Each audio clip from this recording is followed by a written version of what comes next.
President Trump says Iran wants to negotiate about nukes, while Israel says it controls the skies over Tehran, and the bombings will continue. Authorities captured the gunman who posed as a police officer to kill a Minnesota legislator and shoot another in acts of savage political violence. Unmarked graves in Detroit yield new clues and DNA evidence to solve cold cases. We explore these unusual underground investigations.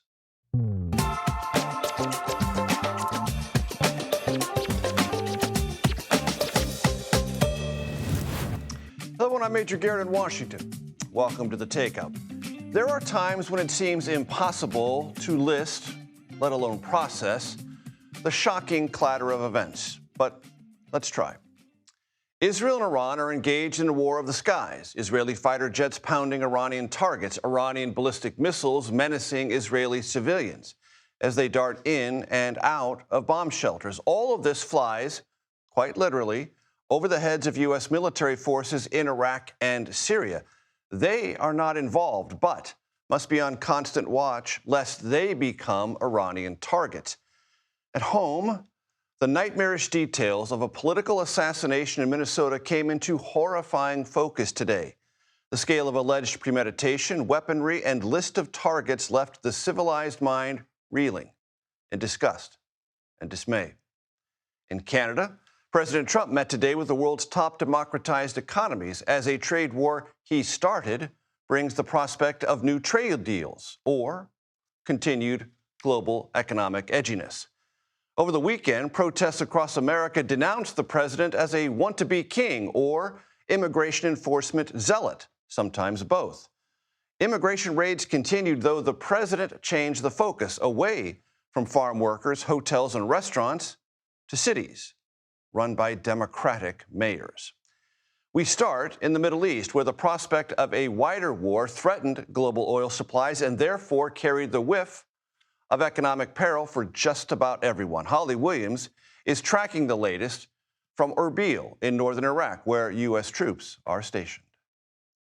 Israel's Prime Minister Benjamin Netanyahu justified his country's attack on Iran by saying that the Iranian nuclear program is a, quote, clear and present danger to Israel. Now, Iran has denied any intention of building a nuclear bomb, but it is engaged in enriching uranium, and Israel's been striking sites where that's taking place. We can see the damage very clearly in satellite imagery, and Israel's also killed several of Iran's nuclear scientists. Yet some experts say that unless Israel can take out the Fordow nuclear site, a fortified location which is buried deep inside a mountain, then this war will have been in vain. And it's widely believed that Israel does not have the firepower to destroy Fordow because it would probably require huge bunker buster bombs, which the US has, but which it is not supplied to Israel. So far in this conflict, the US has been aiding Israel by shooting down incoming Iranian missiles. But if the US decided to join in Israel's airstrikes, then retaliation from Iran would become more likely. And Iran has already threatened to target American military bases and ships. There are around 40,000 US troops here in the Middle East. But if Iran retaliates, the roughly 2,500 American troops thought to be here in Iraq would be an obvious target, simply because they are right next door. Holly Williams, CBS News, Erbil in northern Iraq.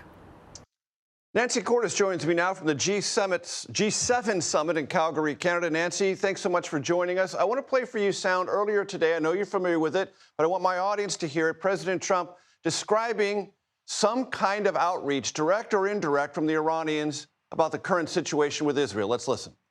They'd like to talk, but they should have done that before. I had 60 days, and they had 60 days, and on the 61st day, I said, we don't have a deal. They have to make a deal, and it's painful for both parties, but I'd say Iran is not winning this war, and they should talk, and they should talk immediately before it's too late. Of course, Nancy, the Israeli Prime Minister Benjamin Netanyahu said today in another interview that Iran wants to continue to talk, bog down the U.S. and the West in endless negotiations. He says Israel's military campaign will continue. Right. But President Trump is saying something slightly different. He's saying that he's gotten indications that Iran is looking to de-escalate this conflict and de-escalate quickly because, simply put, Iran is losing the conflict in his view, losing senior leadership, losing elements of its nuclear program. And so he said that it would be in Iran's interest to get to the negotiating table as quickly as possible before the Israelis do even more damage. Across the board here in Canada, the leaders attending this G7 summit are saying that they want to see that de-escalation as quickly as possible. They are worried that this conflict will spread to the wider Middle East.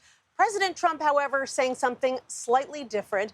He's saying that these two sides may just need to fight it out for a while before they get serious about negotiations. Of course, Nancy, there in Calgary, the talk also about the global economy, tariffs, and trade. What's happening?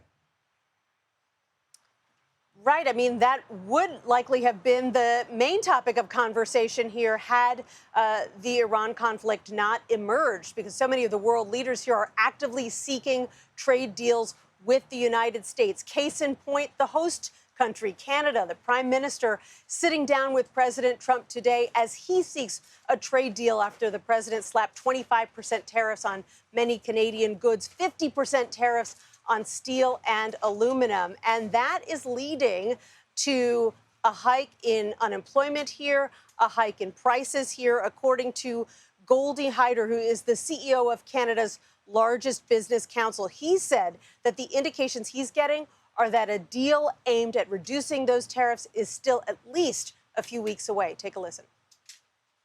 Do you think Canadian negotiators understand what it is exactly that President Trump wants to get out of a trade deal? Well, look, I think the president's obviously a gifted negotiator. He has countries around the world negotiating against themselves, just continuously saying, let me tell you what else I can offer you to bring down these tariffs, which should never have been imposed for a deficit with Canada that doesn't actually exist. So full marks to him for having achieved that. But we've got to be careful that we don't end up giving away more than we need to here. He said the stakes here are existential for Canada, which does 75% of its trade with one country, the United States. Major. And as so far in Calgary, no references to Canada as the 51st state. Nancy Cordes, thank you so much. I appreciate it. Bob Costa joins me here at the family table. Bob, always good to see you. You and I keep close eye on things that President Trump says. Some last and stick with me longer than others. Something he told the Atlantic magazine I can't get out of my head. First term, he told the Atlantic magazine I ran the country. This time I run the country and I run the world. The world is proving a little bit harder to run than he might have originally imagined. Ukraine, Russia war continuing, both Putin and Zelensky taking military maneuvers, more toward aggression, less toward negotiation. The Middle East, much more of a cauldron than it was when he was first inaugurated. This is becoming a situation for the president. Based on my conversations with those inside and around this White House, it's evident that he wants to run the world, as you say, but he's also learned about the limits of power already in the presidency. So you see President Trump navigating Putin, navigating Netanyahu with he understands he can only do so much. And he's not leaning into any definitive statements at this time. So this is someone who can be so dramatic as president on Truth Social. But sometimes with President Trump, it's not what he says, it's what he doesn't say. What he doesn't say. And in that sense, to your point, Bob, acting very much like other previous occupants of the White House, trying to create space, trying to create room to maneuver, trying to create the best possibilities for America, even if that might conflict with the grandiose sense of what was possible during the campaign. Because during the campaign, we heard over and over again, if you elect Trump, these things will get fixed. If you go back to 2016, it's really been 10 years since he first launched his campaign in 2015, in June of 2015. President Trump got to the White House, he believes, because he did not want to go after long-term federal spending on Medicaid and Medicare, and he also did not want to get the U.S. entangled in wars abroad. That premise of his presidency number one and presidency number two are always front of mind, I'm told. So he wants to be seen as tough on Iran, doesn't want it to have a nuclear weapon. At the same time, he doesn't want to see the United States dragged into a conflict. And this summer feels enormously important You've got the legislative agenda, the entire economic trajectory of the Trump administration going to be decided in the next 6 to 8 weeks. You've got the immigration efforts going on and the counter-protest and how that actually lands, plus the global stage. 3 things spinning all at the same time. And we're still waiting to see, do the Democrats find their sea legs politically? There were many people out in the street across the country over the weekend. I was here in Washington. There was not so much of a presence in Washington, but the planners of the so-called No Kings rally didn't want to have too much of a D.C. presence to have some kind of security confrontation. But you did see an uprising. But with any uprising or political movement, who's going to lead it? Right. Gavin Newsom, the California governor, right, has certainly been out there up front, but he's facing competition to be the standard bearer for this anti-Trump movement.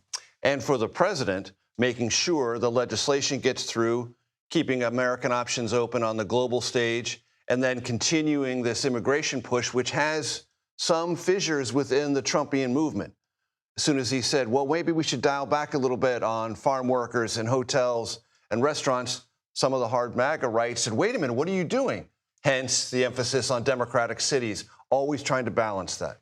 And it's sometimes about presentation as a hardliner, but being willing to negotiate. We see that on trade. We see that in some of the reporting on immigration. He wants to be seen as someone who's going after everybody, but at the end of the day, he's willing to modulate from time to time. Has to calibrate sometimes. Robert Costa, always a pleasure. Thanks so much, Serge. Still to come, party's over for 2 union leaders anyway, the resignations from the Democratic National Committee. My whole goal was always giving them their name back.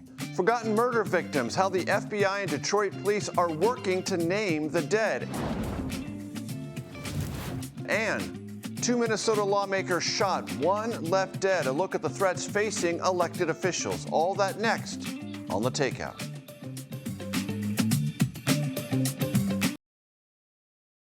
It's not about hatred. It's not about mean tweets. It's not about demeaning someone. It's leading with grace and compassion and vision and compromise and decency. That was taken from us in Minnesota. Welcome back to The Takeout. That was Minnesota Democratic Governor Tim Walz as his state grapples with the shooting of 2 Democratic lawmakers and their spouses over the weekend. We are joined now by our Lilia Luciano in Minneapolis. Lilia, what did we learn today? A lot, and none of it was good. A lot, Major. Yesterday, the good news was that this person was apprehended after what officials have called the largest manhunt in the state of Minnesota's history. It was 43 hours, multiple agents, SWAT teams, many agencies, state, local, and federal, finally circled this person, and he surrendered. They got him to surrender. No officers, no agents were hurt, and neither was the suspect. Today, I just saw the suspect in court. He seemed calm, confident. He seemed clear in understanding everything the judge said. We learned that he says he could not afford an attorney.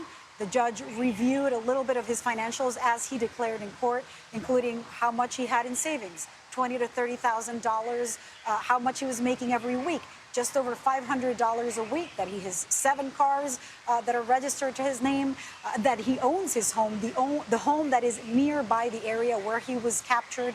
But more importantly, Major, today we learned that it wasn't 2 lawmakers from the state of Minnesota. It was 4 that he allegedly targeted that night. The first one was Senator John Hoffman and his wife, who, as we know, are recovering, fortunately, in the hospital.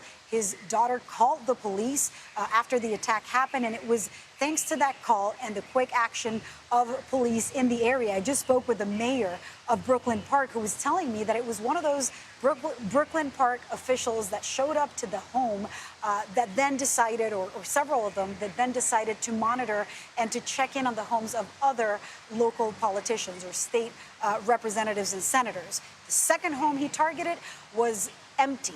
The representative, and they have not revealed the name yet, was apparently out of town, did not answer the door. The third one, by the time he got there, or around that time, perhaps he was already there, but before he went to knock on the door, what we have heard is that there was a police officer who was there and might have scared him away.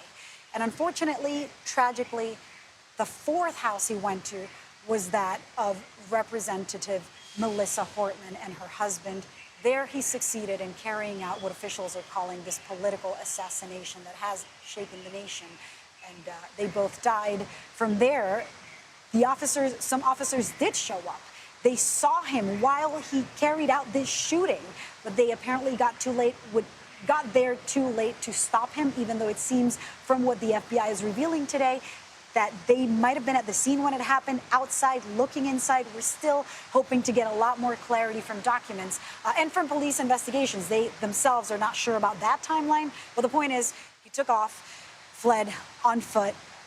That was Saturday morning. We know from his roommate, who I interviewed yesterday, that he went back to that house. I got there to the roommate's interview while he was being interviewed by the FBI, and he told us that he appeared in a security camera video there.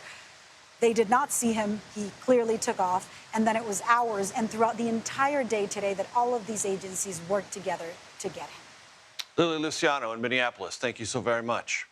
We're joined now by Matthew Dallek, a historian and professor at George Washington University, who has researched and written extensively about political extremism and violence that sometimes arises from it. Matt, it's great to see you. Thanks for joining me here. Thanks for having me. You can't offer my audience a comprehensive answer, but offer some insight into what transpired over the weekend and what is a continuation that led to it. Yeah, well, obviously it's horrific. I think it's part of really a pattern that we're seeing in over the past decade, in which political violence has become woven into the culture. It's become endemic. And it's not one thing, of course. It's fueled by a number of social fissures, polarization, demeaning, dehumanizing rhetoric, the idea that the other side is the greatest enemy, the country, right, the internal threat, easy access to firearms. But I think we're experiencing a culture of political violence that the last period in American history was the 60s and 70s, which was worse, but this is a significant uptick. The 60s and the 70s, and of course the Civil War. Leading up to the Civil War, there was routine violence on the floor of the House of Representatives, and sometimes that spilled into the floor of the Senate chamber. Matt, the events of this weekend, because this was not random, as Lilia just explained. 4 different houses. This person posed as a police officer. This person allegedly had a list of potential targets, was well armed, wore a silicone mask to cover up his actual identity. I mean, this was something that had a lot of planning behind it. For anyone who is a local official, a state official, member of Congress, member of the Senate, it has to add to an already heightened sense of nervousness. Yeah, well, and if we step back, last year, I believe, more than 9,000 threats were made against members of Congress, 1,000 serious threats against federal judges. Threats were up against state legislators. And we're now reading stories about members of state legislators that are removing their addresses from their website. Some are probably retaining more security than they had. Maybe some are not running for office as a result. One person said that he was worried about the effect on his family, right? As I'm sure many are. And then if we back up even further, this comes on the heels of one of the largest mass episodes of political violence in American history, the January 6th attack on the Capitol, which was sandwiched in between the riots at Charlottesville, the hammer attack on Paul Pelosi, and many other episodes. And 2 attempts on President Trump's life as a candidate for the presidency a second time around. Yeah, and 2 back-to-back attempts, one that nearly killed him, of course, on President Trump. And that was the first really known assassination attempt against a president since Ronald Reagan in 1981. And if it was just one assassination attempt and that was it, right, it would be one thing. But it's part of this fabric, right, this mosaic of acts of violence. And it strikes me, Matt, that mosaic, if that is the proper word, began maybe with Gabby Giffords? Yeah, I mean. And then from then, slowly and more accumulating, we are seeing more and more episodes bunch closer together in sequence. So this is, I think, going to be a debate many decades from now. Right. When did this period begin? When did this start? Right. Yeah, and Gabby Giffords is, I think, a reasonable place, a reasonable starting point. The white supremacist riots in Charlottesville is another, I think, kind of signature moment. A lot of it is obviously pegged to the rise of Trump, who Trump has been both obviously a victim of violence, I think also an accelerant in terms of his language, the pardons of the January 6th convicted police beaters and other felons. So but I think it's been at least a decade, and of course, easy access to high-powered weapons make it easier for mentally ill people to take in signals from the culture, even if they're not coherent, but to take action that they believe somehow in their minds is going to do X or Y. Remedy or solve some problem that they feel has become, for them, existential. And this, for them, is the only rational, even though it's highly irrational answer. Yeah, and I think the shooter in Minnesota texted his roommate that he decided to act. I'm paraphrasing. Right. And that's the mentality. Matthew Dallek, great pleasure to have you here. Thank you so much for the perspective. I appreciate it. Thanks for having me. President Trump presides over a parade for the Army's 250th birthday while No Kings protests unfold nationwide. Next, here on The Takeout.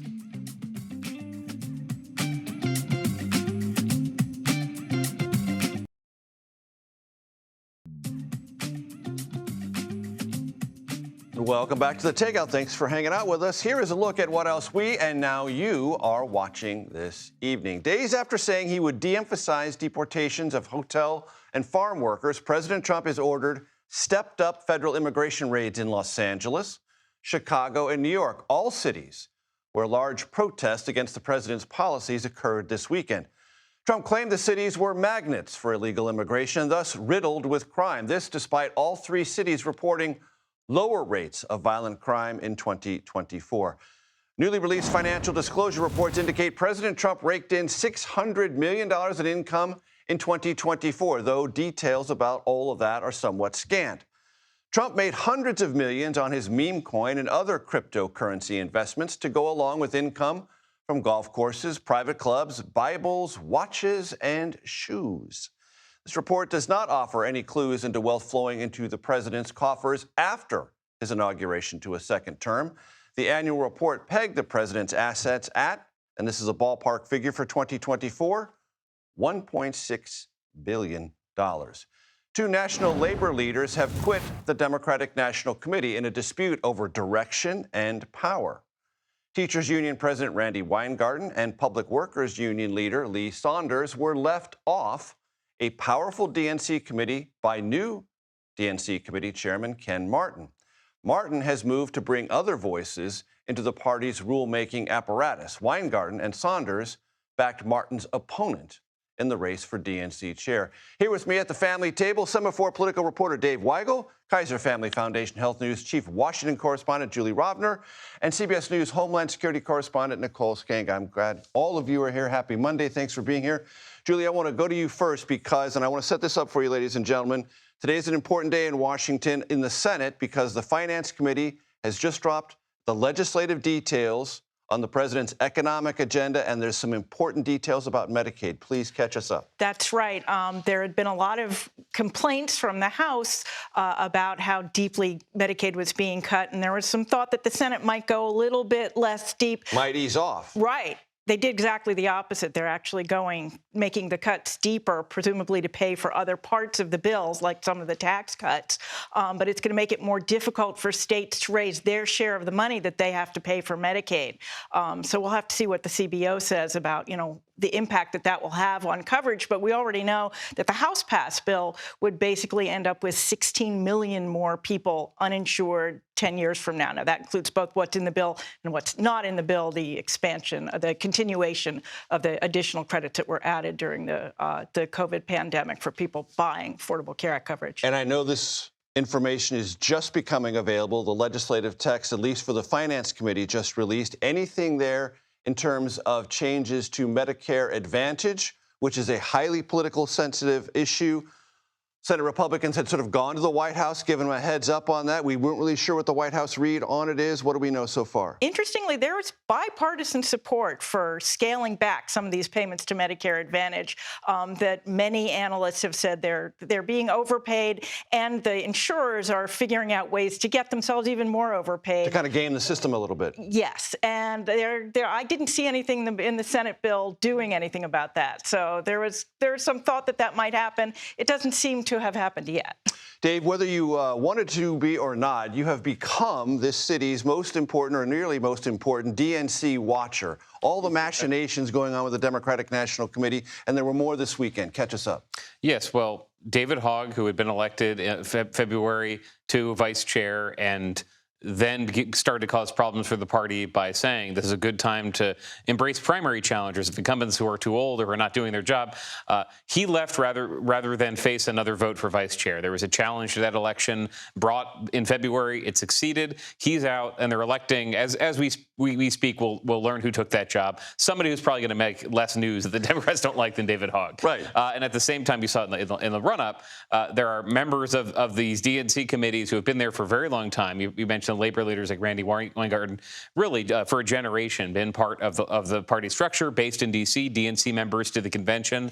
And some of them are leaving over Martin's long-term strategy, which is not even that controversial when you compare it to what Hogg was doing. It is pulling the party back, DNC members back from any role endorsing candidates before an election. They want to be, if you are in the DNC, you're not allowed to do the sort of political activity that you maybe you're used to. That was going to affect Weingarten. There's more to this, other disagreements with Democrats, but he is changing the party. And as we know from Politico, which obtained audio of him telling members about this, it's been very unhappy for him. He's had a lot of conflict that has defined who he is before the country got to know this Minnesota Democrat. Right, and as he articulates it, Dave, and I like your perspective on this, he wants younger voices, more grassroots voices, and not the traditional sort of party, not bosses, sure, but party hierarchical entitles in Washington. Yes, and the leader of the AFT, leaders of major unions not being DNC voting members, that's not necessarily part of the image they want to put in. Even as because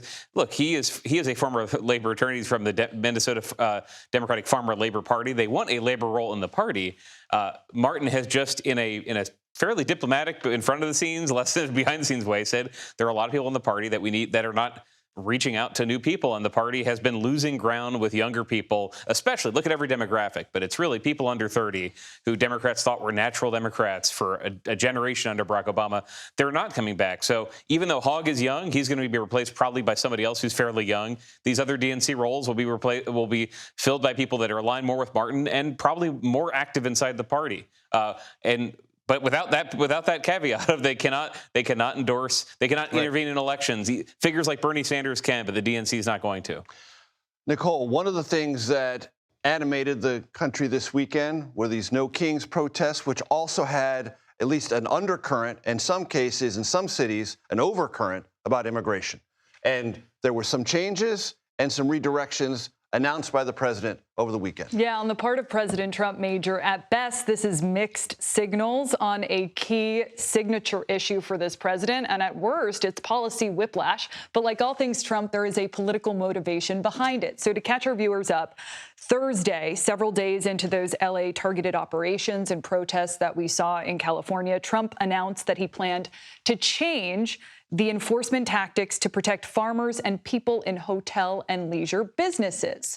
He posted on Truth Social. He said he was getting feedback from folks in those businesses that his immigration policy was taking good workers off of the playing field. 72 hours later, he returned to Truth Social with another immigration missile, so to speak, and he directed ICE to expand deportation efforts in blue cities, saying, quote, "You don't hear about sanctuary cities in our heartland." The president called on ICE to do everything in his power to meet those very high deportation quotas, 3,000 a day. That's about twice as what we're seeing on busy days for ICE right now. Why did this pivot happen? Well, it's because prior to that Thursday announcement in Omaha, Nebraska, a state that voted for Trump by nearly 20 points, there was an immigration raid at Glen Valley Foods, a big food processing center.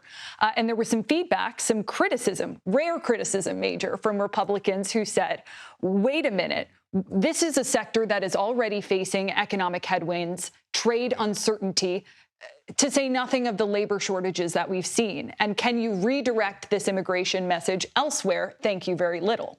And so we saw that pivot from the president to speak more about blue cities, sanctuary cities. The question now, we have seen an uptick by 25% in the number of detention of migrants in the United States, unauthorized migrants. But the deportation numbers have held steady. So can the president reach that quota while focusing on blue cities instead of the heartland? I think he's going to be hard-pressed to do that. Nicole Skanga, Dave Weigel, Julie Robner, thank you very much for joining me at the family table. I appreciate it very much. We had a lot to cover there, and you all did it expertly. Thank you so much. El Salvador's leader has become an ally. You've seen this, President Trump's deportation efforts. But could President Nayib Bukele, who's known for his crime crackdown, actually have some ties within his inner circle or outer circle to MS-13? We're going to take a deeper look at that question with new reporting on it next.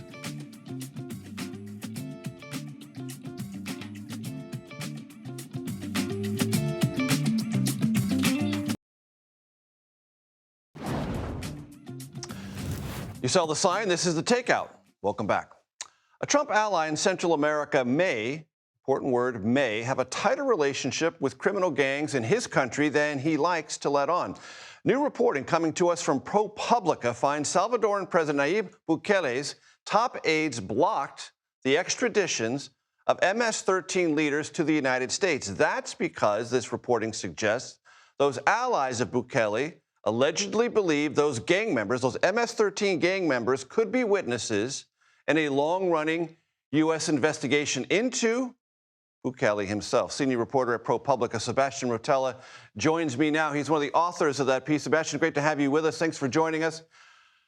Walk my audience through the broad contours of what your investigation found and its implications for Bukele's public image and what might be true behind that image. Thanks, Major. It's a pleasure. This story really goes back to 2019, when in the first Trump administration, the president sort of declares war against MS-13, a very violent gang, which is really a transnational criminal organization operating all over the United States, Central America, and Mexico, and a national security threat in El Salvador. And he creates Joint Task Force Vulcan, which is an agile and very effective federal law enforcement task force that's tasked with going after this gang in a systematic way and going after its top leadership and really eradicating MS-13. And they set out to do just that.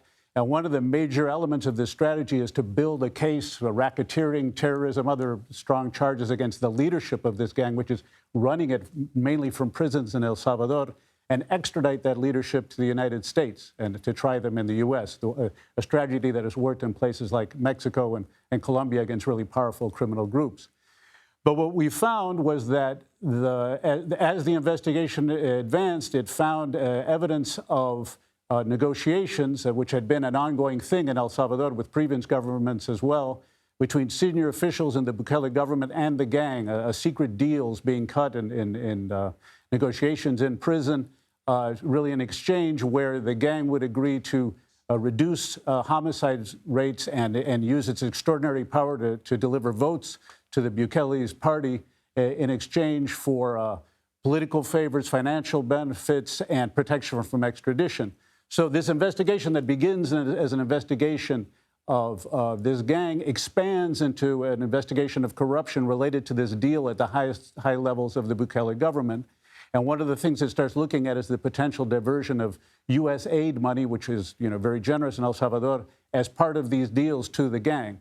So what starts as an investigation of a gang becomes a public corruption investigation, and the government of Bukele allegedly reacts to that in 2021 by replacing the Attorney General and justices in the Supreme Court by retaliating against Salvadoran officials who had been assisting this corruption investigation. and systematically begins working behind the scenes to block the extraditions of these key leaders for fear, people allege, that they could testify in U.S. courts about these deals between the gang and the Bukele government. So it becomes a very dramatic sort of clash between the politics of the situation, this attempt to bring down this gang. Sebastian, two questions. First, how did you get to this information? What are your underlying source materials to the degree you can describe them? And what attitude, if any, does the current Trump Justice Department have about what you have uncovered and what you've discovered in frustrating a criminal investigation set in motion in the first Trump administration? Well, that's one of the things that's very striking. I mean, you know, the story speaks for itself. We have people speaking on the record. There are indictments in which some of this is laid out in terms of the allegations about the negotiations. And obviously the priorities have changed. I mean, what's happened in the second Trump administration from the beginning, as you know, is that the priority has been on working with President Bukele's government to send Venezuelan and some Salvadoran deportees to be held in the mega prison in El Salvador. So the people we talked to, and they're quoted in the article, expressed great frustration that this case they had been building to get these Salvadoran gang chiefs and to, you know, pursue these allegations of high-level officials in El Salvador colluding with them, that has really been, you know, diluted, weakened, set aside in favor of the new priority, which is working with the Bukele government on the deportation program. So just to put a very fine point on your reporting at ProPublica, Sebastian, we are at a stage where an advanced investigation is nearing the point where it could extradite and bring real charges that could be long-term harmful to MS-13. And because of what you found in these negotiations and side deals, that's not or unlikely to happen. That appears to be the case. I mean, all the extraditions that the U.S. requested of the top gang leaders have not happened.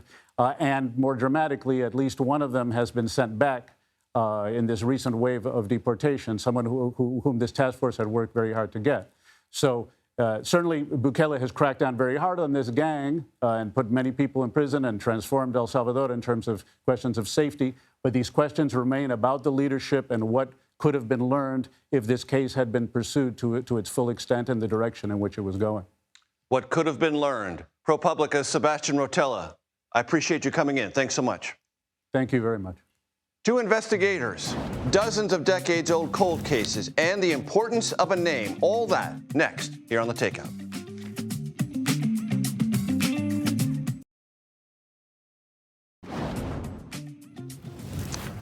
Welcome back. When we relaunched this show, I told you we would take our curiosity outside of the nation's capital frequently, and we're doing so right now. There's an effort underway in Detroit to solve cold cases by exhuming unidentified human remains. As our Jim Axelrod reports, it's a joint operation between the FBI and the Detroit Police Department, led by two women, FBI Special Agent Leslie Larson and Detroit Police Sergeant Shannon Jones.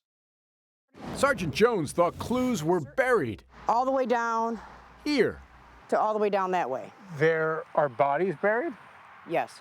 She knew Detroit had historically buried unidentified crime victims in cemeteries across the city. There was a total of about 200 cases. 200. That we had documented. That went back to 1959.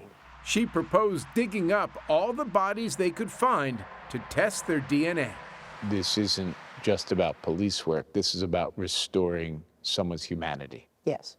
My whole goal was always giving them their name back and helping some families with some answers. But that kind of large-scale exhumation required technology and manpower Jones didn't have. My first thought was, I'm all in, let's get it organized and let's go dig. So she turned to FBI Special Agent Leslie Larson. Why not use the resources that we have in our criminal laboratories, which are phenomenal, to take science and apply it to old cases? Apply science to old cases. We're going to talk about that. I'm joined now by Catherine Schweit. She is author of Women Who Talk to the Dead, a new book about these cold cases in Detroit. She is also a former FBI special agent. Katie, it's great to have you here. Thanks for having me. Walk my audience through this whole process. What you discovered, what has been discovered, and what previously cold, unsolved cases have turned into. Yeah, I'm really honored to tell the story because it's an ongoing story, but it's an incredible story. And I say that as a person who was in the FBI for 20 years. You know from incredible, in other words. That's what I'm saying. The Detroit Police Department looked back at all these years of cold case murders, and they began to match some cold case murders with some missing people. And bit by bit, Shannon Jones began to see sometimes these overlapped. But the more that she worked on it, the more she realized, I have to have more information. I have to have more information about the people who are underground. So she set off on this odyssey to convince the FBI to help her do this. Some in my audience might say, Katie, wait a minute, unmarked graves? What are you talking about? How does that even happen? You know, I think it's an unknown. For most people, they don't realize that we live in a world where we have always, priority is to get a dead body into the ground because of infection that might be spread, disease, and things like that. So even when somebody is unidentified, they're buried. And around the United States, there are thousands and thousands of graves of people who are buried without a name, without a gravestone. And they're just there forever, unless somebody like these tenacious law enforcement officers decides we're going to change the rules. In police work, and I covered police work for 6 years before I got to Washington, D.C., detectives will talk about and this might be a cliche, but kind of a light bulb moment. And the light bulb moment here is, wait a minute, we have DNA, we have forensic tools that we didn't have 30 or 40 years ago. Let's find out what we can do with those tools for these particular cases. And I think it is absolutely the DNA, but it's also other factors. I think Shannon Jones decided, and Leslie Larson joined her, to say, let's go back and reopen every one of these cases that was sitting in a paper file. No electronic data at all in Detroit. Let's go back and open up a paper file and see what might have investigators been able to find out if they had more information, including DNA, which would identify them, but also what might have been missed in the files, because these cases date back to the 1950s, the 70s, when Detroit was known as the murder capital of the world. Law enforcement was working on the low-hanging fruit, not the toughest cases. And so they're closing tougher cases now. But in addition to that, and probably the most important thing, I think, especially for Shannon, you see the humanity with Shannon and Leslie, that their most important factor for them was to reunite families that had been lost, mothers who thought their children disappeared or ran away. This is a upside story for you, meaning justice served, names being recovered, families getting some closure. There's a harder story to talk about from this weekend in Minneapolis, and what has been characterized, I think quite accurately, as a political assassination with lots of premeditation. Offer my audience what your thoughts are about that. I think Minnesota, I work mostly on mass shootings, mass killings in my rest of my life, and what I saw in Minnesota was a frightening escalation of where we have come culturally in this country. I think a different and very hard turn that is going to show that politically we're agreeing to allow people to have personal vendettas served. And I think that's going to continue on, and that frightens me. Personal vendettas that took a very violent turn in the Twin Cities. Katie Schweit, thank you so much for being with us. I really appreciate it. Thank you, Major. You can see the full report, Jim Axelrod's full report on Operation United on tonight's CBS Evening News. Make sure you look out for that. That is it for our program today, called The Takeout. Tomorrow, I'm joined by Israel's ambassador to the United States, Michael Leiter. Please stick around. The Daily Report coming up next on CBS News 24/7.